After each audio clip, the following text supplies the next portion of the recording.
അതുപോലെ തന്നെ മറ്റു പല വിഷയങ്ങളുമായി ബന്ധപ്പെട്ട് ഈ ആര്യാടൻ ഷൗക്കത്തിനെതിരെ UDF-ലെ പല വിഭാഗങ്ങൾക്കുമുള്ള വിയോജിപ്പെല്ലാം അൻവർ ഒരു രാഷ്ട്രീയ ആയുധമാക്കി ഉയർത്തി കാണിക്കുന്നുണ്ട്. അതേസമയം LDF സ്ഥാനാർത്ഥി എം സ്വരാജ് ശബരിമല സ്ത്രീ പ്രവേശന വിഷയവുമായി ബന്ധപ്പെട്ട് നടത്തിയ പ്രസ്താവനകളും അതുപോലെ തന്നെ വിരുദ്ധ പ്രസ്താവനകൾ നടത്തുന്നതുമായി ബന്ധപ്പെട്ട് സ്വരാജ് പറഞ്ഞ കാര്യങ്ങളെല്ലാം അതെല്ലാം ഉയർത്തി കാണിച്ചുകൊണ്ട് തന്നെയാണ് PV അൻവർ ഈ ഘട്ടത്തിലും രാഷ്ട്രീയ പ്രചരണം മുന്നോട്ട് പോയിക്കൊണ്ടിരിക്കുന്നത്. അതുകൊണ്ട് തന്നെ ഇപ്പോൾ ഈ നാമനിർദ്ദേശ പത്രികാ സമർപ്പണ വേളയ്ക്ക് ശേഷം വളരെ പ്രധാനപ്പെട്ട ഒരു പ്രതികരണം സ്വാഭാവികമായും നമ്മൾ പ്രതീക്ഷിക്കുന്നുണ്ട്. എന്തായാലും ശക്തമായ രാഷ്ട്രീയ പോരാട്ടത്തിലേക്ക് PV അൻവർ ഇറങ്ങിക്കഴിഞ്ഞു. ഇനി ആർക്കാകും, ഏത് മുന്നണിക്കാകും നഷ്ടമുണ്ടാക്കുമോ PV അൻവർ എന്ന PV അൻവർ ഇപ്പോൾ പുറത്തേക്ക് വരികയാണ്. പത്രികാ സമർപ്പണത്തിന് ശേഷമുള്ള അൻവറിന്റെ പ്രതികരണം എന്താണ്, അൻവർ മാധ്യമങ്ങളോട് വ്യക്തമാക്കാൻ പോകുന്നത് എന്താണ് എന്നതാണ് അറിയേണ്ടത്. വലിയ തിക്കും തിരക്കുമാണ്.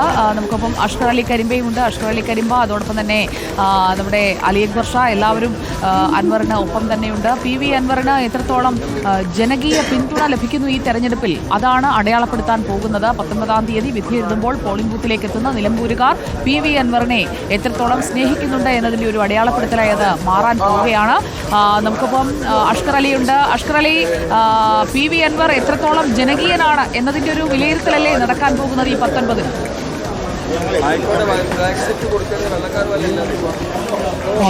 PV അൻവറിൻ്റെ രാഷ്ട്രീയ ഭാവി തന്നെ നിർണ്ണയിക്കുന്ന തരത്തിലേക്കുള്ള തെരഞ്ഞെടുപ്പ് എന്ന് തന്നെ ഏറ്റവും ചുരുക്കി പറയേണ്ടി വരും. കാരണം PV അൻവറിനെ സംബന്ധിച്ചിടത്തോളം താൻ അവകാശപ്പെടുന്ന ശക്തി, ആ ജനകീയ ശക്തി കൃത്യമായി പ്രൂവ് ചെയ്യണമെങ്കിൽ തെരഞ്ഞെടുപ്പിൽ കാര്യമായൊരു സ്വാധീനം ഉണ്ടാക്കണം, കൃത്യമായൊരു വോട്ട് വിഹിതം ഉറപ്പിക്കുക തന്നെ വേണം. അതിനു വേണ്ടിയുള്ള ഒരു പരിശ്രമം തന്നെയാണ് ഇപ്പോൾ PV അൻവർ നടത്തുന്നത് എന്ന കാര്യത്തിൽ യാതൊരു സംശയമില്ല. ഒരു UDF-മായി ചേർന്നുകൊണ്ടുള്ള ഒരു പ്രചാരണമായിരുന്നുവെങ്കിൽ, അല്ലെങ്കിൽ ഒരു സഖ്യകക്ഷിയായിരുന്നല്ലോ ഒരുപക്ഷെ ഒരു ഭൂരിപക്ഷത്തിൽ UDF സ്ഥാനാർത്ഥിയെ വിജയിപ്പിക്കുക എന്നത് മാത്രമായിരുന്നു PV അൻവർ മുമ്പുള്ള ആവശ്യം. പക്ഷേ ഇപ്പോൾ ഒറ്റയ്ക്ക് മത്സരിച്ച് ഒറ്റയാളായി പോരാട്ടത്തിനിറങ്ങുമ്പോൾ PV അൻവറെ സംബന്ധിച്ചിടത്തോളം കൃത്യമായി ഒരു വലിയ വോട്ട് വിഹിതം ഉറപ്പിക്കാനുള്ള ഒരു സാഹചര്യം ഉറപ്പാക്കണം തന്നെ വേണം. ഇപ്പോൾ PV അൻവറിന് ഹാരം അർപ്പിക്കുകയാണ്. ഒപ്പമുള്ള പ്രവർത്തകർ നാമനിർദ്ദേശ പത്രിക സമർപ്പിച്ച് പുറത്തിറങ്ങിക്കൊണ്ടിരിക്കുന്ന PV അൻവറിന് ഹാരം അർപ്പിക്കുകയാണ്. ഇവിടെ എത്തിയ ശേഷം PV അൻവർ മാധ്യമങ്ങളെ കാണുമെന്നാണ് നമ്മൾ പ്രതീക്ഷിക്കുന്നത്.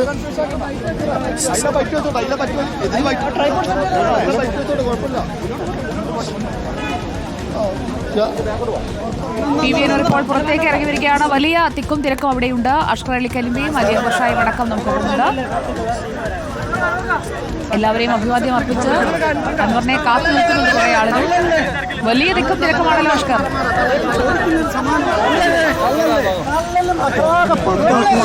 കാണാനുള്ള